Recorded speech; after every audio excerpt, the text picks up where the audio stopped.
का टॉपिक, आज का एजेंडा है वैदिक एरा, वैदिक काल बोलते हैं जिसको, या सिविलाइजेशन भी कहा जाता है।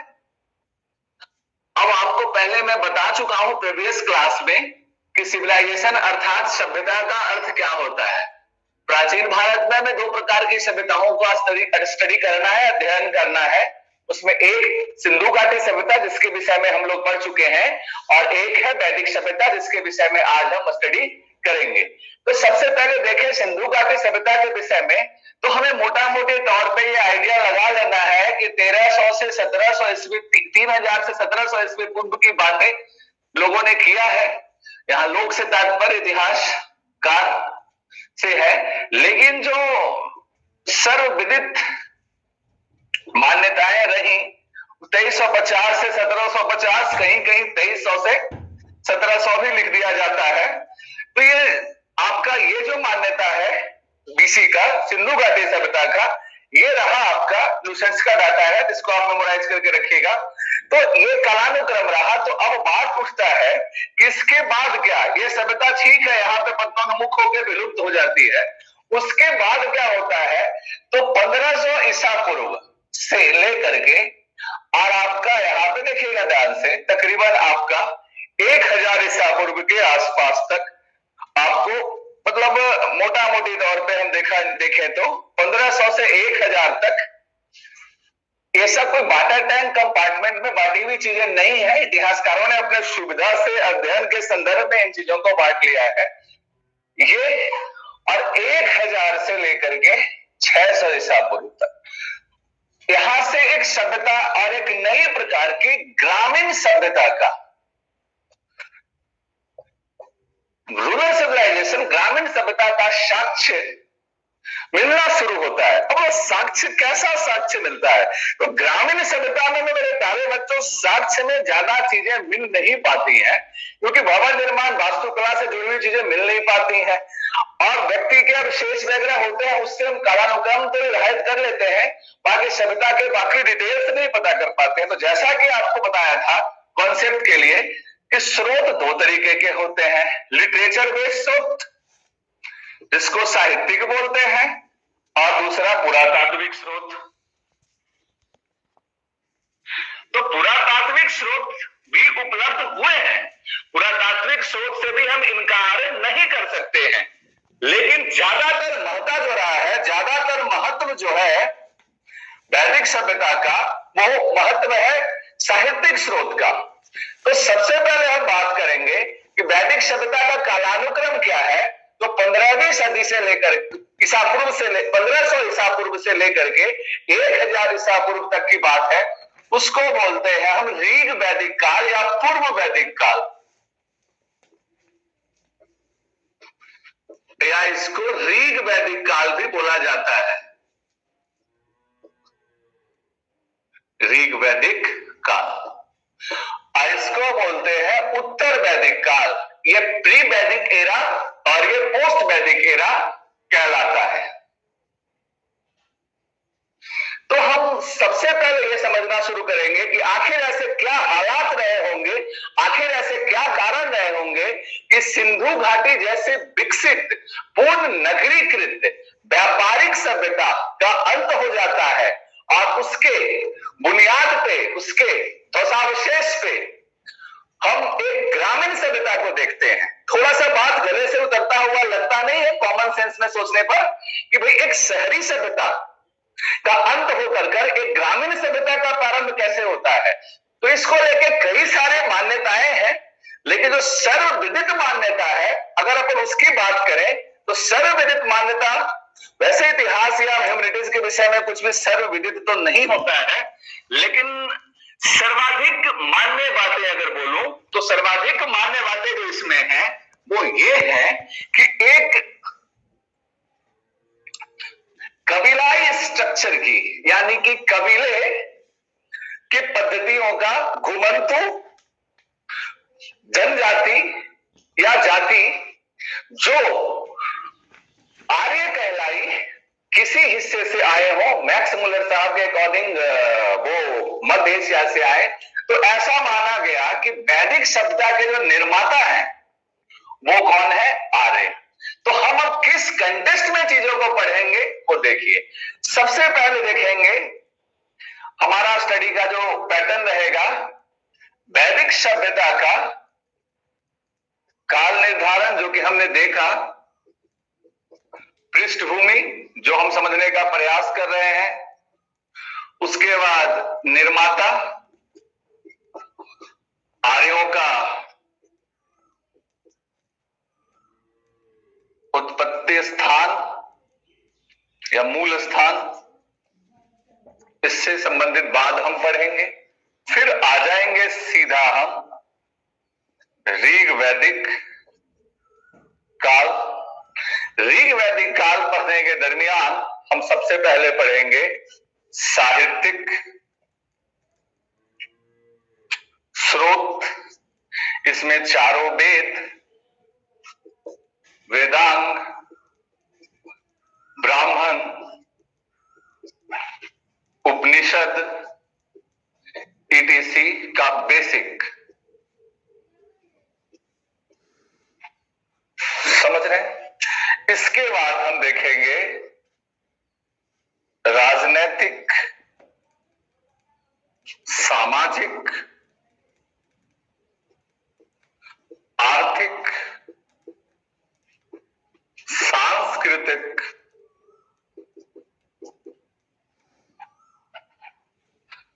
जो आपका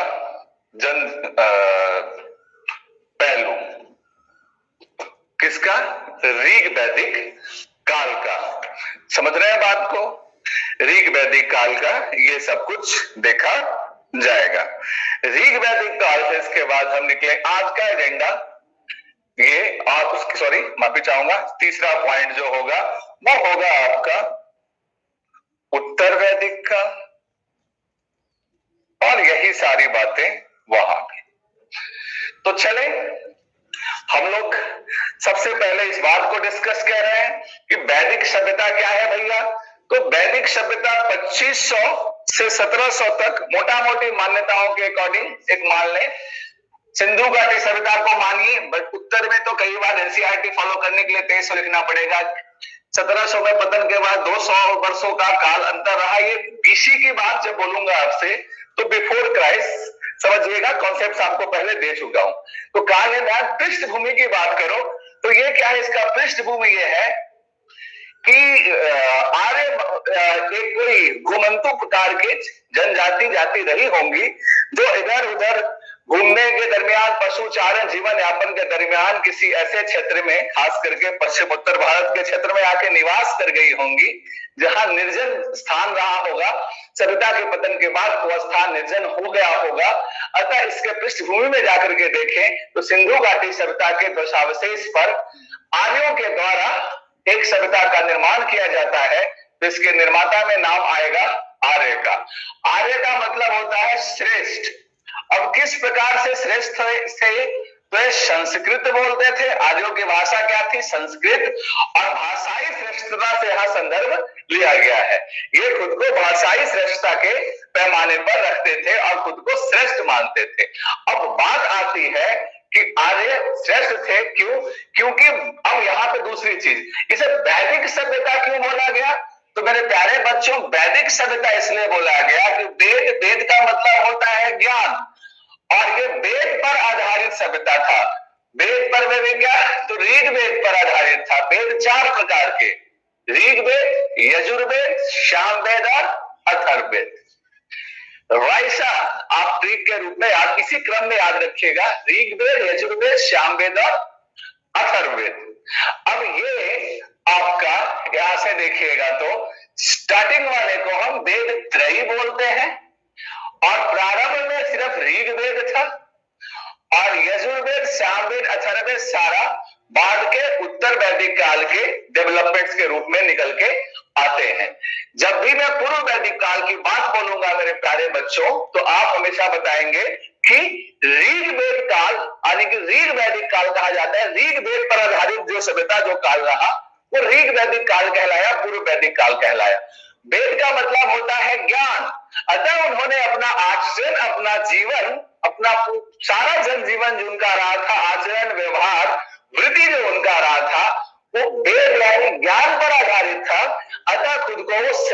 मानते थे, और यहाँ पे आपका कंसेप्ट आता था जो बाद में उत्तर वैदिक काल में ब्राह्मण और श्रवण में बदल जाता है महाजनपद काल में, कि जो वेदों को मानेंगे वो ब्राह्मण रहेंगे, जो वेदों को नहीं मानेंगे वो श्रमण कहे जाएंगे। लेकिन यहाँ पे वेदों के अनुसार आचरण करने वाले ऋग वैदिक काल में आर्यंस थे, और वेद का मतलब ज्ञान होता है। वेद 4 है, ऋग्वेद, यजुर्वेद, सामवेद, अथर्ववेद। खैर, आपको फैक्ट्स माइंड में बैठ रहा होगा, हम आज से कितने साल पहले जा रहे हैं, तो 21वीं शताब्दी में आज हम हैं, और इधर हम 1500 शताब्दी वर्ष पहले जा रहे हैं। तकरीबन आज से मेरे प्यारे बच्चों 3600 वर्ष पूर्व की घटनाक्रम हम पढ़ रहे हैं। जनजीवन बिल्कुल उस समय कैसा था, तो झोपड़ियों में सिमटा हुआ था, फूस के, बिल्कुल मिट्टी के, इस प्रकार के वास्तुकला के था, भवन निर्माण था ही नहीं, बिल्कुल ग्रामीण बस्ती थी। व्यक्ति पशुपालन को विशेष फोकस करता था, कृषि का भी ज्यादा विकास नहीं हो पाया था। और अब पर बड़ा अजीब लग रहा होगा आपको, सिंधु घाटी सप्ताह में हम सब कुछ विकसित विकसित पढ़ रहे थे, और वहां से इधर से ऐसे कैसे आए। तभी यहाँ पे लगता है कि टेबल कहीं से टर्न हुआ है, यानी चीजें कहीं से बदली हैं, और बदली कैसे होंगी कि हो सकता है ये कहीं बाहर से आए होंगे। तो अब हम देखते हैं कि सभ्यता का निर्माता जो आर्य है वो कहां से आए हैं, इसको लेकर के क्या क्या विवाद है, क्या क्या मत है, और किस मत को किस तरीके से स्वीकार किया गया है, और किस मत को किस तरीके से खंडन किया गया है, इस पे हम डिस्कस करें। सबसे पहले तो आप सबसे समझ लें कि यहां तक आपको पृष्ठभूमि बिल्कुल क्लियर है वैदिक सभ्यता का। सिंधु घाटी सभ्यता के बाद की सभ्यता है। सिंधु घाटी सभ्यता कांस्ययुगीन सभ्यता थी। वैदिक सभ्यता में उत्तर वैदिक सभ्यता जो रही वो तो कांस्ययुगीन कल्चर से जुड़ा हुआ रहा, जहां तक तांबा का ही इस्तेमाल हुआ था, कांसा का भी इस्तेमाल नहीं होता था। लेकिन बाद में उत्तर वैदिक काल में लोहा का खोज वगैरह होना, और वहां से फिर लौह क्रांति के रूप में बदल जाना, फिर मौर्य वंश का उदय वगैरह हो जाना, लौह क्रांति का ही एक परिणाम के स्वरूप में, इस तरीके से क्रम दिमाग में बनाई, कंसेप्चुअल क्रम बोलते हैं इसको। क्रोनोलॉजी समझिए, इवेंट को रिलेट करिए, हिस्ट्री को स्टोरी के रूप में पहले समझिए, बाद में फैक्ट को रखिएगा। मेरे प्यारे बच्चों, सिर्फ फैक्ट को रखना हिस्ट्री पढ़ना नहीं होता है, जीएस के लिए भी नहीं होता है सच। तो उम्मीद करते हैं कि अब आप जानने को उत्सुक होंगे कि ठीक है, आर्य कहां से आए भैया, और आके वो कैसे सभ्यता का निर्माण करते हैं, क्या कारक उसमें महत्वपूर्ण रहता है। आप सबसे निवेदन है कि आप लोग अपना माइक बिल्कुल बंद रखें, कोई भी स्टूडेंट्स अपना माइक ऑन करने का प्रयास नहीं करेंगे। माइक प्लीज बंद कर लिया जाए, माइक बंद रखेंगे अपना। जो भी क्वेश्चन पूछना है वो कमेंट बॉक्स में करेंगे। अब हम थोड़ा सा बच्चों को आपका कमेंट बॉक्स हम चेक कर लें, अगर किसी को कोई विशेष डाउट रहा है तो पीडीएफ डाउनलोड नहीं हो रहा है सर, ऐप में ऑप्शन नहीं है। ऑब्जेक्टिव में 3-4 क्वेश्चन में डाउट है, ऑब्जेक्टिव के 3-4 क्वेश्चंस में अगर डाउट है तो ऑब्जेक्टिव क्वेश्चंस का मैं की एक बार चेक कर लूंगा, या नीरज आप हमें व्हाट्सएप भी कर सकते हैं, इस पे मैसेज भी कर सकते हैं चैट बॉक्स में।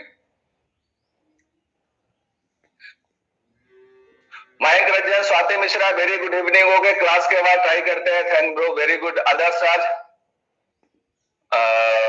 नीरज, आदर्श राज ऐप पर जाकर पीडीएफ वाला सेक्शन में जाकर क्लिक करिए भैया, हो जाएगा। Very good. उज्जवल झा, मेरा भी डाउनलोड नहीं हो रहा है कईयों का, ठीक है, पीडीएफ डाउनलोड हो रहा है, कोई दिक्कत नहीं है, हो जाएगा। चले, तो अब हम आते हैं मेरे प्यारे बच्चों, यहाँ पे वैदिक सभ्यता का हमने काल निर्धारण याद कर लिया, हमने ये देख लिया कि पृष्ठभूमि क्या था, हमने ये समझ लिया कि उसके निर्माता कौन थे, हमने ये देख लिया कि सिंधु घाटी सभ्यता से वैदिक सभ्यता एक नगरीय सभ्यता से हम ग्रामीण सभ्यता की तरफ आए, और फिर से क्या हो जाएगा, ग्रामीण सभ्यता से फिर से नगरीय सभ्यता की तरफ जाएंगे। नगरीय सभ्यता से एक छोटा सा बड़ा इंटरेस्टिंग फैक्ट आपको बताऊंगा।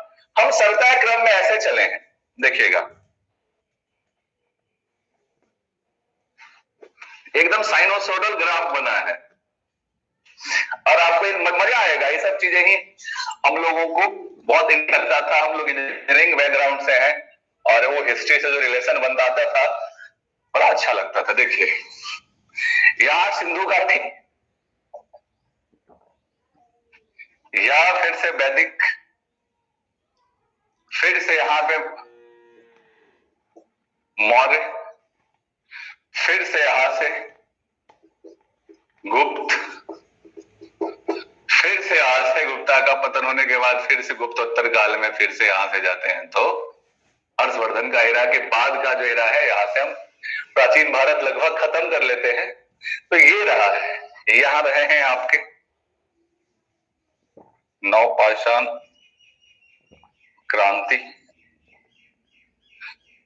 नवपाषाण क्रांति, सिंधु घाटी सभ्यता, वैदिक सभ्यता, मौर्य काल, फिर मौर्य काल के बाद से पतन होना शुरू होता है थोड़ा सा, फिर उत्तर गुप्त काल तक पतन हो जाता है, ग्रामीण सभ्यता, उत्तर गुप्त काल के बाद फिर से आप वहां पे जाएंगे। तो ये कहानी आपको समझ में आ रहा है मैं क्या दर्शाना चाह रहा हूं इस ग्राफ के थ्रू। अगर हिस्ट्री ऑप्शनल है तो ये चीजें आपको सभ्यता के क्रम के विकास में बहुत मदद करती है ये चीजें। वेरी गुड इवनिंग पल्लवी प्रिया, वेरी गुड इवनिंग जी सर, राधे राधे मध्य से। हाँ समझिएगा दोस्त, ऐसा है कि सबसे पहले सभ्यता नवपाषाण क्रांति होता है, नवपाषाण क्रांति के बाद सिंधु घाटी सभ्यता है, उन्नत नगरीकृत सभ्यता जिसका हम लोगों ने अध्ययन कर लिया। फिर उसके बाद सिंधु घाटी सभ्यता के पतनोन्मुख होने के बाद वहां पे वैदिक सभ्यता प्रारंभ होता है। वैदिक सभ्यता ग्रामीण सभ्यता, यहाँ ऊपर में शहरी है नीचे ग्रामीण है, यहाँ ग्रामीण है शहरी है, शहरी ग्रामीण, इस तरीके से सभ्यता स्विंग करता रहा है। तो अभी फिर से क्या आया, मध्यकाल आते आते फिर से यहां से हम क्या जाते हैं, एकदम वहां पे शहरों का प्रादुर्भाव कम, अंधविश्वास में घुस जाते हैं हम। उसके बाद आधुनिक काल आते आते फिर ऊपर गए हैं, तो कहीं ना कहीं आधुनिक काल के बाद अब हम लोग एकदम पिनेकल पे जा रहे हैं, यहाँ सभ्यता का अंत होगा और फिर से ग्रामीण सभ्यता प्रारंभ होगा, ऐसा मेरा हिस्टोरिकल एजम्पशन लगता है। इस ग्राफ को अगर कंटिन्यू कर दिया जाए तो नहीं लग रहा है आपको कि क्या है भैया, यहाँ नवपाषाण क्रांति है, यहाँ सिंधु घाटी सभ्यता, यहाँ वैदिक सभ्यता, यहाँ मौर्यन सभ्यता, मौर्यन के बाद यहाँ गुप्ता वाला नीचे आ जाता है, उत्तर गुप्ता काल, फिर से आपका यहाँ से मध्यकाल का, पूर्व मध्यकाल में शहर का निर्माण होता है, मध्यकाल में फिर विज्ञान के दौर में पीछे जाते हैं, ज्ञान विज्ञान का विकास होता है, शहरी सभ्यता, फिर यहाँ हम कहीं हैं और नीचे आएंगे, सभ्यता का विनाश होगा, फिर ग्रामीण सभ्यता, फिर शहरी सभ्यता, और ऐसे ही ये चलता रहेगा। इसको बोलते हैं आपका साइनोसोइडल वेव्स। मतलब आप में से कितने लोगों का हिस्ट्री ऑप्शनल है, थोड़ा सा एक डाटा ले लूं। हिस्ट्री ऑप्शनल जिन स्टूडेंट्स का है बीपीएससी के अंदर, जिनका प्लान है तो अभी नहीं, फॉर्म तो भरा नहीं आपने, जो सोचते हैं कि हिस्ट्री ऑप्शनल रखा जाए, कमेंट बॉक्स में अपना उपस्थिति दर्ज करा सकते हैं, ताकि मैं और इंटरेस्टिंग बना दूंगा, फिर आपको मेंस के लिए भी कहीं और जाने का जरूरत नहीं पड़ेगा, क्योंकि हिस्ट्री ऑप्शनल का माहौल बदल रहा है। जो आजकल साइंटिफिक आंसर लिख रहे हैं उन्हीं बच्चों का सिलेक्शन हो रहा है, नंबर बहुत एवरेज सा आ रहा है ट्रेडिशनल राइटिंग्स पे, ये मैं आपको बता दूं। चलिए अब हमने ये देखना है बाबू कि आर्य जो है कहां से आए थे। तो देखिए आर्य का निवास स्थान को लेकर के जो पूरी संकल्पना है मैं आपको वो बताता हूं। सबसे पहले तो इस दुनिया के मैप पे भारत कहाँ है, एकदम मेरे प्यारे बच्चों क्लियर रखिएगा। भारत एकदम क्लियर नहीं रहेगा तो कैसे बनिएगा अधिकारी, थोड़ा सा इससे ऊपर और थोड़ा सा इससे दूर कहीं अपना प्यारा भारत इधर ऐसे करके लटका हुआ है। इतना चाइना में ना कवर हो जाएगा, इस मैप को थोड़ा संपीड़ित करके समझिएगा, ठीक है। अब भारत को देखिएगा, छोटा सा भारत यहाँ लोकेट कर दे रहा हूं, ये है भारत कहीं यहाँ पे, ठीक है। अब यहां से हम देखेंगे क्या, मोटा मोटी तौर पे हम देखेंगे कि भैया आर्य कहां से, आर्य तो अलग अलग मान्यता है। आर्य कौन है आपको बता दिया, आर्य का मतलब होता है श्रेष्ठ कुल, भाषाई श्रेष्ठता की यहाँ पे बात है। तो कुछ फैक्ट्स पे लिखेगा, आर्यों के आगमन संबंधी बिंदु है, नोट्स में वैसे मिलेगा। पहला फैक्ट है आर्यों के आगमन संबंधी, वो दिया है मैक्स मुलर साहब ने, और सबसे ज्यादा मान्यता प्राप्त फैक्ट है। मैक्स मुलर साहब का फैक्ट सबसे ज्यादा मान्यता इसको दिए जाने के कई कारण हैं। अब क्या कारण है इस फैक्ट्स को मान्यता प्रदान करने का, ये अगर हम आपसे बात करें इस फैक्ट्स को इतना मान्यता क्यों प्रदान किया गया है, तो आपको समझ में ये आएगा कि ये कहते हैं कि मध्य एशिया से आए, और मध्य एशिया से आने के पीछे इनका एक साक्ष्य भी प्राप्त होता है। यहां से आने का इनका क्या साक्ष्य प्राप्त होता है, तो मध्य एशिया मतलब ईरान, ईरान में जगह एशिया माइनर का पठार, एशिया माइनर के पठार में बोगसगोई अभिलेख पाया गया। ईरान में मध्य एशिया में एशिया माइनर के पठार में बोगसगोई अभिलेख की मैं बात कर रहा हूं। वहां बोगसगोई अभिलेख में समझ पा रहे होंगे प्यारे बच्चों आप, या कोई डाउट है? कोई डाउट है? हम कहां पे नक्शे में चीजें आपके माइंड में चल रही हैं? जितने लोगों को बोगस-गोई अभिलेख के बारे में पता है वो फटाफट लिख दे कि क्या जानते हैं आप बोगस-गोई अभिलेख के बारे में, जल्दी से। कंसेंट्रेट कर रहा हूं अभी आप लोगों का, देखना चाहता हूं आपका लेवल। बाकी 2 क्लासेज में इसको हम फिनिश कर लेंगे। स्वाति मिश्रा ऑप्शनल हिस्ट्री रखने का है, मैं भी सोच रहा हूं। अदसराज हिस्ट्री, और कन्हैया मेरा है सर, मेरा है। मनीष कुमार विराज मेरा हिस्ट्री है सर। रुपेश, चलिए ठीक है। तो चलिए बोगस-गोई अभिलेख में क्या है ये पूछना चाह रहा हूं।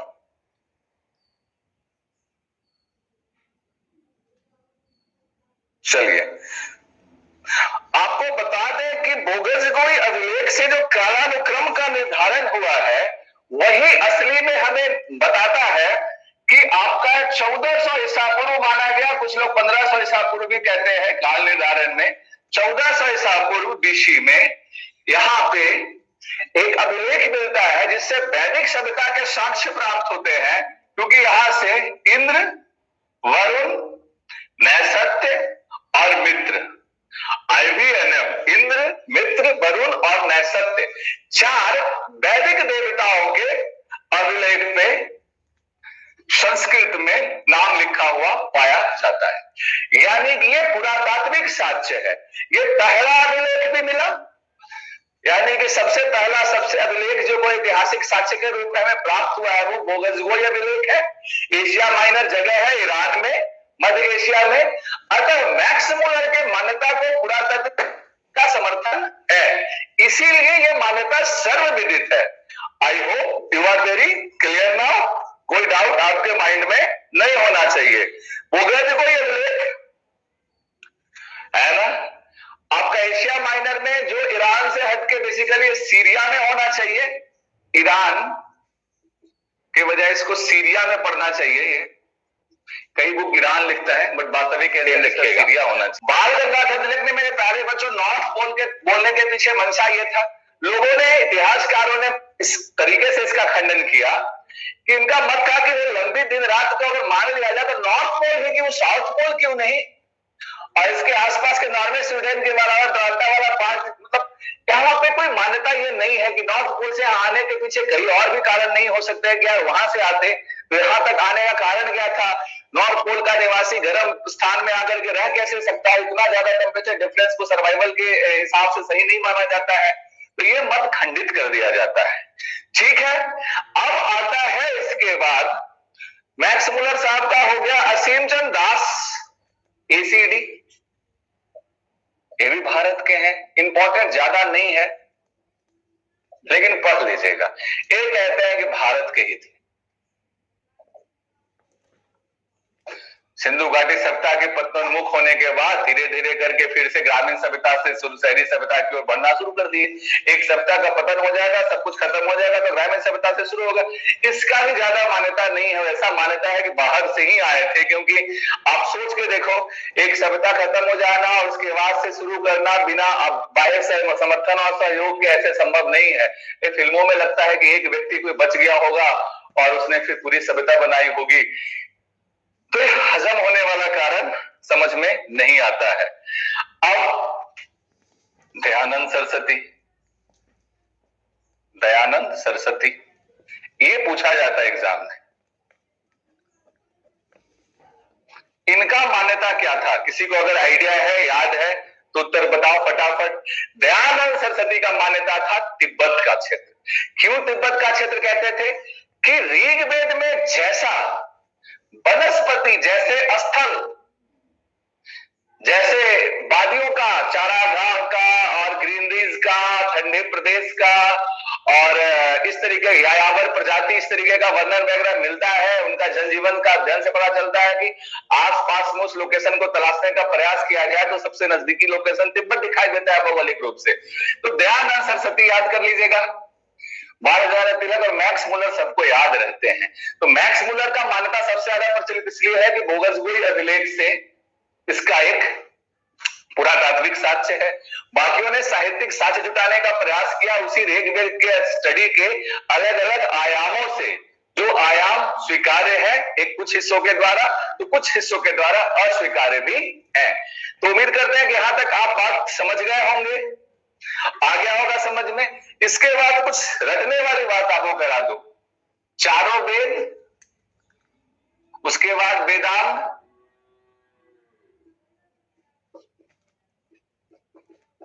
उसके बाद चारों ब्राह्मण, फिर चारों का यज्ञ करता, फिर चार उपवेद,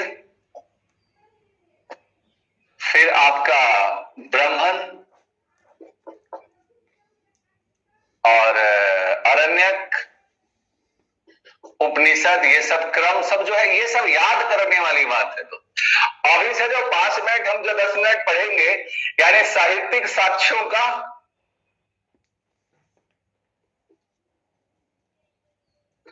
नाम एवं अन्य मतलब सामग्री, ये हम पढ़ेंगे यहाँ पे। नाम हम याद रखने उचित। तो क्लियर है, यहां से मान्यताएं समझ में आ गई। आप में से कितने लोगों को याद है कि चारों वेद के कौन कौन से ब्राह्मण है, चारों वेद के कौन कौन से उपवेद है, चारों वेद के कौन कौन से आपके उपवेद हो गया, ब्राह्मण हो गया, वेदांग हो गया, ये सारी चीजें कितने लोगों को याद है, ये बताओगे। चारों वेद में क्या क्या है, ये सारी चीजें, वेदांत क्या है, ऐसा याद है कुछ लोगों को? इसको याद करवा दूं आज के हिस्से में, कुछ मेमोराइज करने वाली बातें, कोई दिक्कत? याद है सर, बहुत बढ़िया। वलझा तिब्बत, ध्यान से तिब्बत, वेद भैया माइक ऑफ करिए प्लीज। आप सभी से विनम्र निवेदन है, माइक ऑफ रखिए प्लीज।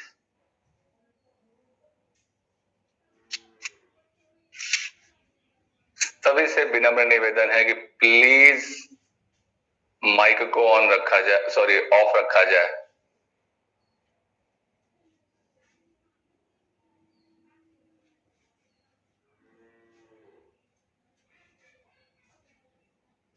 जो भी स्टूडेंट्स माइक ऑन रखेंगे वो समझ नहीं पा रहे हैं, वो पूरे क्लास को डिस्टर्ब कर देंगे।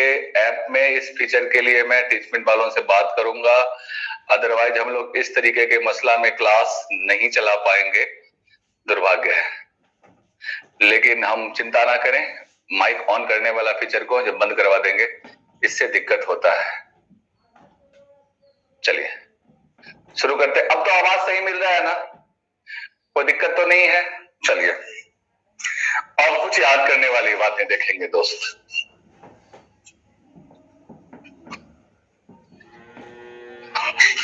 चार प्रकार के वेद हैं, आप में से सबको पता होगा। ऋग्वेद, यजुर्वेद, सामवेद,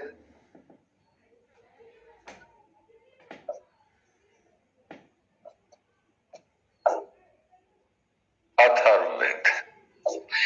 अब ये है वेद। अब इन चारों वेद के हैं ब्राह्मण ग्रंथ। देखो यहां ब्राह्मण से पूजा कराने वाला से नहीं है, इसको समझिएगा। सबसे पहले कौन से आए ग्रंथ? वेद। वेद के बाद ब्राह्मण, फिर उसके बाद अरण्यक, और फिर उसके बाद उपनिषद। ये क्रम याद कर लीजिएगा। सबसे पहले वेद, वेद के बाद ब्राह्मण, उसके बाद अरण्य ग्रंथ आए, उसके बाद उपनिषद। वेद क्या है? रीत ज्ञान है, शाश्वत ज्ञान है, प्राकृत ज्ञान है। ब्राह्मण क्या है? यही बता रहे हैं, आपके मैसेज के बिना भी हम बता देंगे, लेकिन फिर भी आप ऐसे पूछते हैं तो अच्छा लगता है। वेद का मतलब रीत प्राकृतिक ज्ञान है, ब्राह्मण उन ज्ञान का दार्शनिक पक्ष है, और उपनिषद फाइनली देखो इसका मतलब परिभाषा क्या है। अरण्यक का मतलब है वन गमन के दरमियान लिखा गया जो ग्रंथ है वो अरण्यक है। वन गमन कब करते थे देखिएगा, आपका क्या होता है तो पहला ब्रह्मचर्य, उसके बाद गृहस्थ, उसके बाद आता था वानप्रस्थ और उसके बाद सन्यास।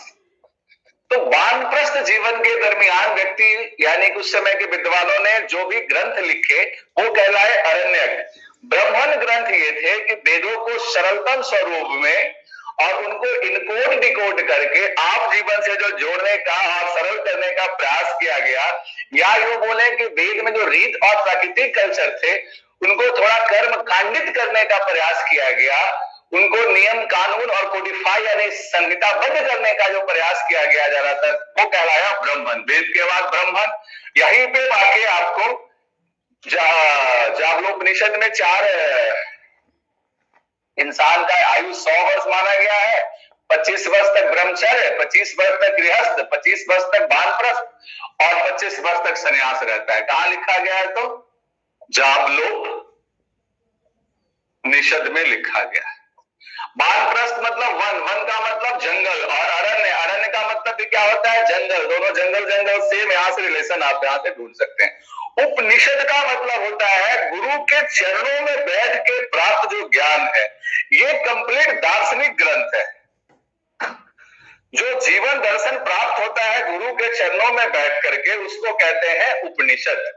जो जीवन दर्शन गुरु के चरणों में बैठ के प्राप्त होता है दार्शनिक ग्रंथ है उपनिषद। उपनिषद से ही आपका आता है या आपसे परलौकिक चीजों के प्रति रुझान हिंदू धर्म में बढ़ने लग जाता है।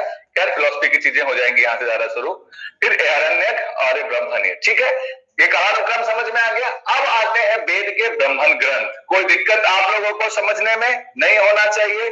तो वैसे ऋग्वेद से याद करिएगा ऐतरेय। ऋग्वेद का ब्राह्मण ग्रंथ है ऐतरेय और यजुर्वेद का ब्राह्मण ग्रंथ क्या है तो ऋग्वेद का ब्राह्मण ग्रंथ ऐतरेय, यजुर्वेद का ब्राह्मण ग्रंथ है आपका तैतरेय। ऐतरेय, तैतरेय और सामवेद का ब्राह्मण ग्रंथ है आपका पंचवीस और अथर्ववेद का गोपथ।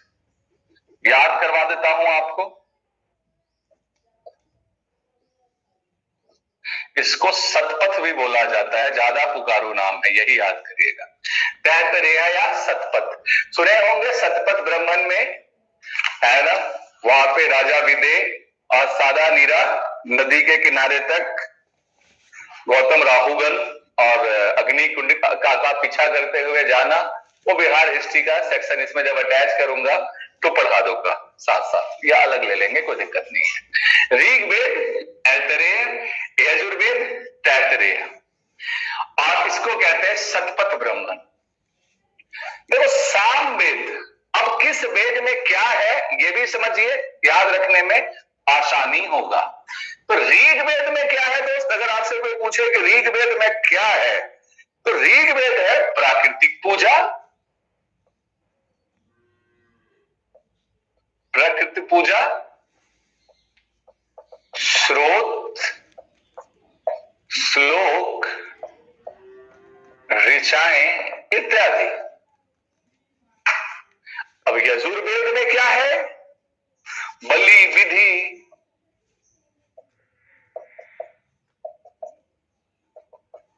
कर्मकांड शुरू होता है, नियम इत्यादि।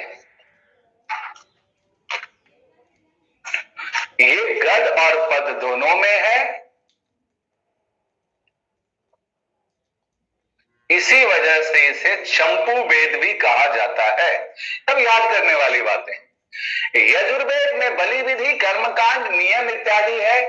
इसमें गद और पद दोनों पाए जाते हैं। गद पद दोनों होने की वजह से चंपू वेद कहते हैं, इसे चंपू वेद कहते हैं।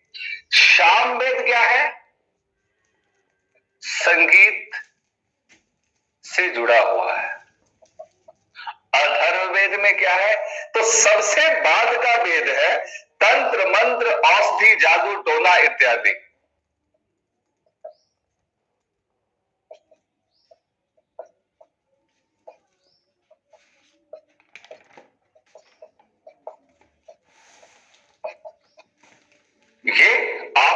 क्लियर माइंड में रखेंगे। ठीक है, यानी ऋग्वेद सबसे पुराना, प्रकृति पूजा, अथर्ववेद सबसे नया, इसके अंदर तंत्र मंत्र औषधि जादू टोना इत्यादि है। अब ऋग्वेद यजुर्वेद सामवेद को मिला के वेद त्रयी बोला जाता है। और आपका सबसे आधुनिक जो वेद है वो अथर्ववेद है, जिसकी रचना सबसे बाद में उत्तर वैदिक काल के दरमियान की सबसे बाद में मानी जाती है। कोई दिक्कत? ऋग्वेद में क्या है? तो सबसे पहले रीत, यानी कि रीत है, जीवन का रीत है, प्राकृतिक चीजें, यानी प्रकृति पूजा, स्रोत, श्लोक, ऋचाएं इत्यादि ऋग्वेद में। यजुर्वेद बलि विधि, यानी कि आपका कर्म कांड इत्यादि यजुर्वेद में है। शाम, अब शाम में आपको क्या अच्छा लगता है? तो संगीत। ऑफिस से थके हारे घर जाते होंगे तो शाम में संगीत सुनते होंगे। अगर संगीत पसंद है आपको तो शाम में संगीत। और अथर्ववेद, अथर्व में अर्थ आ रहा है, अर्थ यानी रुपया पैसा। तो औषधि में, तंत्र मंत्र में, इसमें अपना रुपया खर्च हो जाता है ना। ओझा गुनी जादू टोना वाले पैसा खर्च के ले जाते हैं, हमारा अर्थव्यवस्था खराब कर देते हैं, या औषधि के चक्कर में हमारा अर्थव्यवस्था खराब होता है। यानी अथर्ववेद जो है वो आपका तंत्र मंत्र औषधि इत्यादि से जुड़ा हुआ है। तो याद रखने में आपको मदद मिलेगा। चारों वेद में क्या है, कभी आपसे पूछा जाए मैच ऑफ द फॉलोइंग में, तो कभी गलती नहीं करेंगे, ऐसा हम मान लेते हैं। और इनके ब्राह्मण ऋग ऐतरेय, ऋग ऐतरेय। अब आगे यजुर्वेद में शतपथ और गोपथ को लेके आपको कंफ्यूजन होगा, ये तो फिक्स कर लो। शाम में संगीत होगा तो 5 लोग आएंगे कि नहीं आएंगे? आप शाम में मूड बना के प्लान से अगर संगीत का कोई प्रोग्राम करिएगा तो 5 लोग आएंगे, अकेले थोड़ी करिएगा। तो पंचविश शाम वेद का ब्राह्मण ग्रंथ क्या हो गया? पंचविश, संगीत से जुड़ा हुआ। अब शतपथ और गोपथ में मेरे प्यारे बच्चों, पहले भी स्टूडेंट्स को बहुत कंफ्यूजन होता रहा है। शतपथ और गोपथ का कंफ्यूजन मिटा देते ही सारे ब्राह्मण ग्रंथ खत्म हो जाए। गोपथ, गो मतलब गाय। अब गाय से क्या होता है? गाय रखेंगे, 10 लीटर दूध देगी तो पैसा आएगा, अर्थ आएगा। गोपथ अथर्ववेद। और शतपथ बच गया क्या? यजुर्वेद। ठीक है, क्लियर है? पंचविश सामवेद, यजुर्वेद, आपका शतपथ और गोपथ अथर्ववेद। तो ब्राह्मण वेदों में क्या है आपको याद हो गया। चारों वेद के ब्राह्मण ग्रंथ आपको याद हो गए। इसके बाद इनके उपवेद आपसे याद करवा देता हूं, और फिर इनके ब्राह्मण।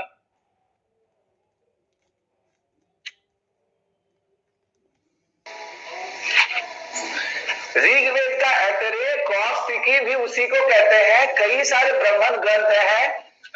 मोहम्मद सद्दाम हुसैन साहब जी, जो सबसे ज्यादा प्रचलित अगर बात करें तो हमें आपको ऐतरेय ही बताया जाना चाहिए पेपर में। इसी तरीके से क्वेश्चंस रिलेट होते हैं।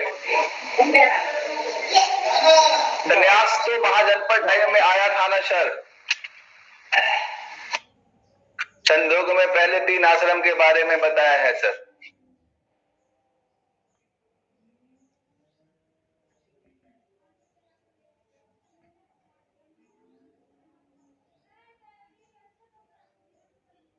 पीडीएफ प्रिंट नहीं हो रहा है। अनिल कुमार चौधरी, फ्रेश साउंड नहीं आ रहा है। आदर्श राज गोपथ ब्राह्मण, कोई दिक्कत है अभी भी साउंड वाउंड को लेकर के? टेक्निकल टीम को मैं कॉल कर लेता हूं, कोई दिक्कत रहा हो। चलो मैं कंटिन्यू करता हूं। तो अभी हम देख लेंगे मैसेज लास्ट में, जो भी कंटेंट के रिगार्डिंग या किसी चीज के रिगार्डिंग प्रॉब्लम रहेगा उसको देखेंगे। टेक्निकल कोई इशू हो तो बता देना। साउंड का इशू जो भी है वो माइक ऑन करने की वजह से हो रहा होगा, सेफ सिस्टम से। कल तक क्लास बहुत अच्छे से चल रहा था। चलो आगे देखते हैं। याद हो गया आपको सारी बातें यहां तक? आप एक बार मैं बोल देता हूं फिर से, फटाफट आप इसको रिकॉल कर लीजिएगा। अब फटाफट रिकॉल मैं करवा देता हूं। ऋग्वेद में किस चीजों का वर्णन है? तो प्रकृति, स्त्रोत, श्लोक एवं ऋचाओं का। ऋग्वेद के ब्राह्मण कौन है? तो आप जनरली ऐतरेय को बोलिए, कौशिकी भी है, लेकिन जनरली ऐतरेय ही आपका समझ गए बात को? अब ये भी आप दिमाग में रखिएगा कि 4 प्रकार के वेद में चारों वेद जो है मेरे प्यारे बच्चों, वो वेद आपका ओरिजिन में नहीं है। ओरिजिन में जो है आपका मूल वेद की अगर बात करा जाए तो आपका ये है, वेद त्रयी आपका जो है वो आपका ये है। अगर उत्तर में आपसे पूछूं कि अथर्ववेद के अंदर क्या चीजें हैं तो आप क्या उत्तर करेंगे? अथर्ववेद के अंदर क्या चीजें हैं तो आप क्या करेंगे? फटाफट मैसेज करते चलिए। लिखा हुआ है तंत्र मंत्र जादू टोना, मिटा देता हूं इसको। अब फिर बताइए। अब हम इसके बाद लेते हैं क्या आपका ब्राह्मण ग्रंथ के बजाय इसका ब्राह्मण, यानी यहां पे ब्राह्मण से तात्पर्य है कि इसके इस विधि को मान के इस पे काम करने वाले, पूजा करवाने वाले। तो आप चाहेंगे ये भी याद करना? फटाफट आपको जिनको याद है वो इसका वर्णन कर दें।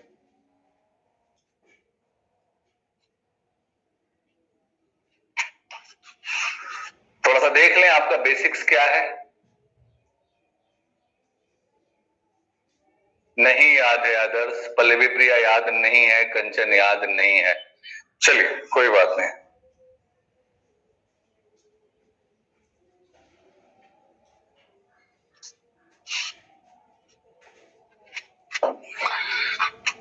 ठीक है, अब सबसे पहले एक नीरज का एक बड़ा कंफ्यूजन है, आप लोगों का भी होगा, उसको दूर कर दो। बाबू छांदोपनिषद में अगर बात करें तो 3 आश्रम है, बाद में पढ़ाऊंगा जब उपनिषद पढ़ाऊंगा तो। और अगर मैं जावलोपनिषद का बात करता हूं तो यहां पे 4 आश्रम है। और बाबू जावलोपनिषद में चौथा आश्रम संन्यास बाद में जोड़ा गया है। छांदोग्योपनिषद में 3 आश्रम है। इवन मनुस्मृति में भी 3 ही आश्रम की बात हुई है मेरे प्यारे बच्चों। तो कंफ्यूज मत होइएगा नीरज, हमने आपसे बार बार जावलोपनिषद बोला है, जावलोपनिषद, ध्यान दीजिएगा।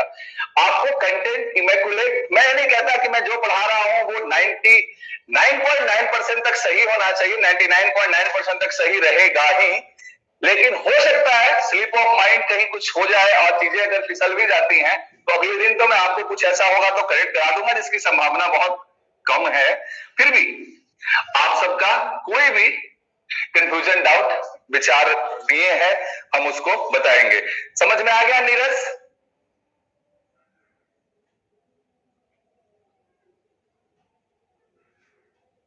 चलिए आगे देखते हैं। ऋग्वेद के ब्राह्मण, यहां ब्राह्मण से तात्पर्य ब्राह्मण ग्रंथ से नहीं है। ऋग्वेद के ब्राह्मण है आपके होत्री, पूछा जाता है। होता भी बोलते हैं, होत्री भी बोलते हैं। ऋग्वेद होता, सबसे पहले क्या होता है? ऋग्वेद। ऋग्वेद के ब्राह्मण कौन है? होता, ध्यान रह जाएगा आपको। उसके बाद यजुर्वेद में क्या है? सॉरी, अब यहां होता आ गया, होता के बाद अधर्व्यू, याद करवा दूंगा ये भी ट्रिक से भी।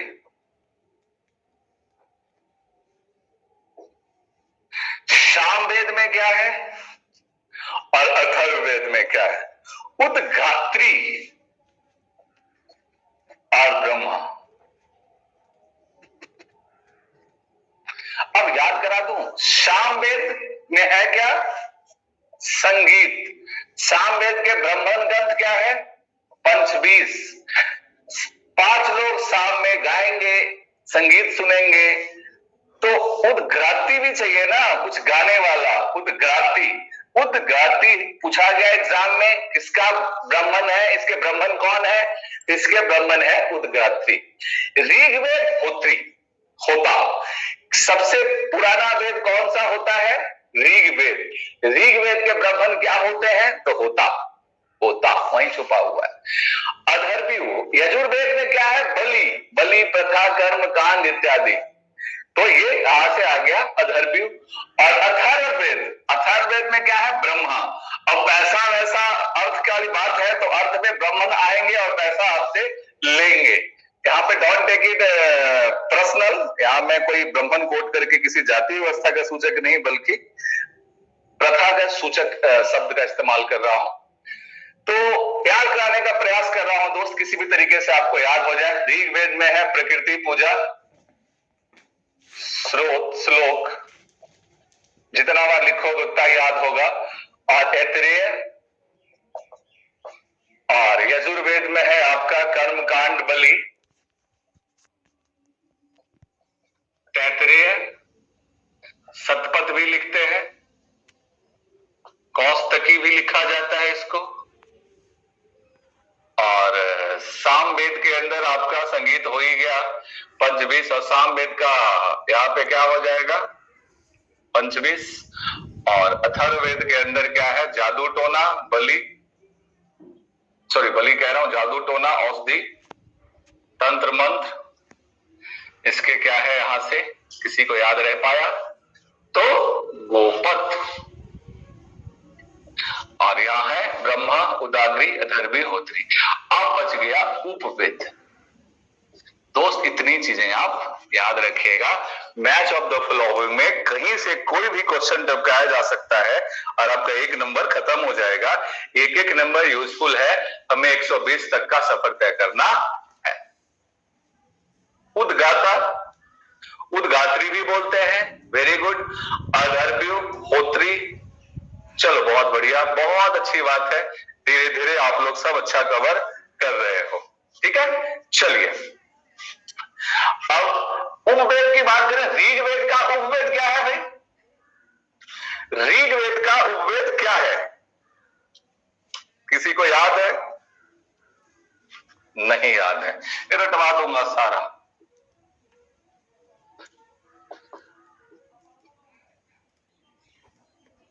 धनुर्वेद, आयुर्वेद, यहाँ पे आपका वर्णन हो जाएगा। और अथर्ववेद याद हो गया फटाफट यहां से। साम में गंध और शिल्प, गंधर्व वेद, शिल्प वेद, अर्थवेद भी बोला जाता है इसको, है ना। वास्तुवेद, अलग अलग नाम दिया गया है इसका। शिल्प वेद, अर्थवेद, वास्तुवेद इत्यादि। चलो खैर, कैसे याद रखेंगे लंबे समय तक? सारा डाटा एक साथ आ गया, वेद आ गए, उनके ब्राह्मण आ गए, उपवेद आ गए, ब्राह्मण ग्रंथ आ गए, उनमें क्या लिखा है ये आ गए। तो ये पूरा का पूरा आपका पैकेट याद रखने वाला है। देखिए ऋग्वेद में क्या वर्णन है, प्रकृति पूजा का। जब हम प्रकृति का पूजा करेंगे तो प्रकृति का प्रकोप नहीं आएगा, कोरोना वोरोना नहीं आएगा, तो क्या हो जाएगा, उससे हमारा आयु बढ़ जाएगा, यानी आयुर्वेद। कोई दिक्कत हो गया यार? अगर आप यजुर्वेद की बात करें, यजुर्वेद में क्या है, तो कर्म कांड बलि, पूजा पाठ यज्ञ हवन इत्यादि। पूजा पाठ यज्ञ हवन कर्म कांड इत्यादि चलेगा, तो उसमें खलल डालने के लिए कौन आएंगे, तो राक्षस, दानव। और दानवों को किस चीज से भगाया जाएगा, तो धनुष। रामायण देखे होंगे लॉकडाउन में, आपको याद होगा। कुछ हद तक वैदिक सभ्यता का चीजें परिलक्षित होती हैं। अब यहां से देखिएगा, शाम में संगीत बजता है, 5 लोग तो उद्गाती गाते हैं। तो अब देखिए शाम में संगीत में जाएगा तो गंध, सुगंध उगंध लगा के जाएगा ना, डीओ परफ्यूम लगा करके। याद रखिएगा मेरे प्यारे बच्चों, बहुत बकवास है सारी बातें, लेकिन क्या किया जाए, बीपीएससी के लिए बहुत उपयोगी है, रटना पड़ता है, फैक्ट बहुत इंपॉर्टेंट है। फिर अथर्ववेद, जादू टोना, औषधि इत्यादि, रुपया पैसा खर्च हो जाएगा इससे अथर्ववेद में, औषधि जादू टोना वगैरह में। और अर्थ से गाय यानी गोपथ, ब्राह्मण हो गया इसका, ब्राह्मण आपका पैसा ले लेंगे, इसके ब्राह्मण ग्रंथ हो गया ब्राह्मण। और शिल्प वेद, अर्थवेद बोलते हैं इसको, वैसे ही याद रख लोगे आप इसको। तो मेरे हिसाब से मैच ऑफ द फॉलोइंग वाले अगर इन चीजों पर आधारित कभी कोई क्वेश्चन आएगा तो अब आप गलत नहीं करेंगे। एम आई राइट और रॉन्ग? सही है, कर लेंगे। अब इस तरीके का कोई भी match of the following question आएगा तो, चाहे आपका इन वेदों का में क्या है पूछा जाए, इन वेदों के ब्राह्मण ग्रंथ पूछा जाए, इन वेदों के ब्राह्मण पूछा जाए, आप इन वेदों का उपवेद पूछा जाए, इनमें सबसे प्राचीन वेद कौन सा है, सबसे आधुनिक वेद कौन सा है, वेद त्रयी किसको बोलते हैं, एकदम क्लियर है, रट गया। आयुर्वेद, धनुर्वेद, गंधर्ववेद, शिल्पवेद, बहुत बढ़िया। अविनाश, नीरज, बहुत अच्छी बात है, बहुत ही अच्छी बात है। तो हमने क्या देखा मोटा मोटी तौर पे मेरे प्यारे बच्चों, आज के सेशन में हमने देखा कि वैदिक सभ्यता जो है सिंधु घाटी के सभ्यता के बाद का परवर्ती चरण की सभ्यता है। सिंधु घाटी सभ्यता एक विकसित नगरीय सभ्यता से हम ग्रामीण सभ्यता की तरफ वापिस आते हैं। आर्य नाम के एक कुल जो अपने आप को कुलीन से रूप में श्रेष्ठ मानते थे, आर्य का मतलब होता है जो संस्कृत भाषा जानते थे, वो आर्य वैदिक सभ्यता के निर्माता माने जाते हैं। इसे वैदिक सभ्यता इसलिए कहते हैं कि इसका संचालन वेद के आधार पर होता है। वेद का मतलब ज्ञान होता है, वेद 4 प्रकार के होते हैं। अब वैदिक सभ्यता की अगर बात बोला जाए तो 2 हिस्सों में विभक्त है। वैदिक सभ्यता का पहला हिस्सा जो रहा है 1500 ईसा पूर्व से 1000 ईसा पूर्व की बातें रही है। 1500 ईसा पूर्व से 1000 ईसा पूर्व की बातें को ऋग वेद के आधार पर ऋग वैदिक काल या पूर्व वैदिक काल माना गया है। 1000 ईसा पूर्व से 600 ईसा पूर्व की बातों को उत्तर वैदिक काल माना गया है। बाकी के ऋग्वेद के अलावा के जितने वेद हैं उनका निर्माण जो होता है ऋग्वैदिक काल के बाद के समय में होता है। ऋग्वेद, यजुर्वेद, सामवेद को मिला के वेद त्रयी बोलते हैं। नेचुरल प्राकृतिक वेद जो है वो ऋग्वेद को ही माना जाता है। इसी प्रकार से 4 वेद है, 6 वेदार्थ है, 4 ब्राह्मण ग्रंथ, 4 इनके उपवेद वगैरह बनेंगे, इसका जरूरत नहीं है, वो तो 4 ही चलेंगे। आपको ये सारी बातें हमने समझाई। यहाँ पे आपको ये बताया गया कि हमें इस सभ्यता के अध्ययन के लिए मुख्य रूप से साहित्यिक स्रोतों पर निर्धारित रहना पड़ा है। वेद ही इसके जनजीवन और विभिन्न पहलुओं के अध्ययन के लिए सर्वमान्य और सर्वविदित फॉर्म है, डॉक्यूमेंट है ना। अब यहाँ से देखा जाए तो हमें एशिया माइनर के अभिलेख, एशिया माइनर लगभग ईरान सीरिया के पास, सीरिया मान लेना चाहिए हमें, ईरान भी लिखा रहता है। एशिया माइनर की पठारी ईरान में स्थित है, उसके उस तरफ भोगजगोई जगह है वो सीरिया में स्थित है। भोगजगोई अभिलेख मिला है, 1400 ईसा पूर्व का अभिलेख है। और यहाँ पे इंद्र, वरुण, नैषत्य और मित्र नाम के 4 वैदिक देवताओं का साक्ष्य मिलता है, जो हमें दर्शाता है कि वैदिक सभ्यता जो है कहीं उन्हीं क्षेत्र से निकल के आई हुई चीजें हैं। और उनका काल निर्धारण कालानुक्रम में भी हमें काफी हद तक मदद महसूस होता है। और जहां तक बात करें इस सभ्यता को लेकर के निर्माता की बात, तो हमने आर्यों को पढ़ा। आर्य इस सभ्यता के निर्माता के रूप में सर्व स्वीकृत है। मैक्स मुलर साहब ने आर्यों के निवास स्थान को मध्य एशिया बताया है। बाल गंगाधर तिलक साहब ने आर्यों का निवास स्थान उत्तरी ध्रुव बताया है। असीम चंद दास ने आर्यों को यही लोकल बता दिया है। और हमारे दयानंद सरस्वती साहब है जो कहते हैं कि आर्य जो थे हमारे वो तिब्बत के क्षेत्र से नीचे उतर के आ गए थे गाय चराते चराते। आज हमने याद किया लास्ट में चीजों को। ऋग्वेद में प्राकृतिक पूजा है, इसे त्रेय अगौस्तिकी ब्राह्मण कहते हैं। इसके ब्राह्मण जो होते हैं होता या होत्री कहलाते हैं। इसके उपवेद में आयुर्वेद है। यहाँ आपका यजुर्वेद, यजुर्वेद के अंदर जो है आपका वो हम कर्मकांड, बलि, यज्ञ, हवन इत्यादि के विषय में पढ़ते हैं। इसके जो ब्राह्मण ग्रंथ है वो तैतरीय यानी शतपथ ब्राह्मण कहलाते हैं। इसके पूजा करने वाले अधर्वी होते हैं। और धनुर्वेद इसका उपवेद के रूप में जाना जाता है। सामवेद के अंदर संगीत है, 5 लोग मिलकर पंचवीर संगीत करते हैं। उद्गात्री यानी गाने वाले आते हैं और गंध यानी खुशबू भी होता है सामने। अब यहाँ गोपद ब्राह्मण अथर्ववेद का, अथर्ववेद अर्थ है, अर्थ में गाय, गाय में गोपद ब्राह्मण, गोपद ब्राह्मण इसके ब्राह्मण ग्रंथ है। जादू टोना औषधि इत्यादि के बारे में यहाँ पे जादू टोना है, औषधि है, तंत्र मंत्र है, अथर्ववेद में है। इसके ब्राह्मण जो है यज्ञकर्ता वो ब्राह्मण कहलाते हैं। शिल्प अथर्ववेद इसका ये है, याद करने वाली विषय वस्तु था। हल्का सा हमने आपको यह भी याद दिलाया था कि इसी क्रम में वेद, उसके बाद आते हैं आपके ब्राह्मण ग्रंथ, इसके बाद अरण्यक, फिर उपनिषद सबसे लास्ट में आए हैं। वेद इस वैदिक सभ्यता के रहा। वैदिक सभ्यता के उत्तर वैदिक चरणों में शतपथ ब्राह्मण वैग्रह ग्रंथ का रचना, त्रेय वैग्रह का रचना शुरू हो चुका था। उसके बाद यहाँ ब्राह्मण ग्रंथों का रहा। ब्राह्मण ग्रंथ के बाद उस समय वनगमन वाली बातें शुरू हो जाती है तो अरण्यक का आता है। उसके बाद अरण्यक के बाद ज्यादातर उपनिषदों का विकास बाद में, बहुत बाद में जाकर के हुआ है। बहुत सारे उपनिषद जो उनकी संख्या के विषय में क्या है वो सारी बातें आपको मैं बताता रहूंगा। आगे के क्लास में इसका सेशन आगे हम लेंगे, कंटिन्यू करेंगे। आज के लिए हम इतना ही रखते हैं। उम्मीद करते हैं आपका सेशन फ्रूटफुल रहा होगा, उपयोगी रहा होगा, आपको याद हुआ होगा, एक मौलिक समझ विकसित हुआ होगा सिंधु घाटी सभ्यता और वैदिक सभ्यता को लेकर के। वैदिक सभ्यता में लोहा का खोज उत्तर वैदिक काल में ज्यादा प्रमुख था और कांसा का इस्तेमाल ना करके तांबा का इस्तेमाल से ही काम चलाते थे। वैदिक सभ्यता पशु चारण सभ्यता के आधार पर आधारित रहा था। गायों का महत्व रहेगा, ये सारी चीज समझाऊंगा। बेसिक आउटलाइन, बेसिक कॉन्सेप्ट आपके दिमाग में सेटल कर दिया। आज अपना काम आप ये था कि आपके दिमाग में वैदिक सभ्यता का बीज अच्छे तरीके से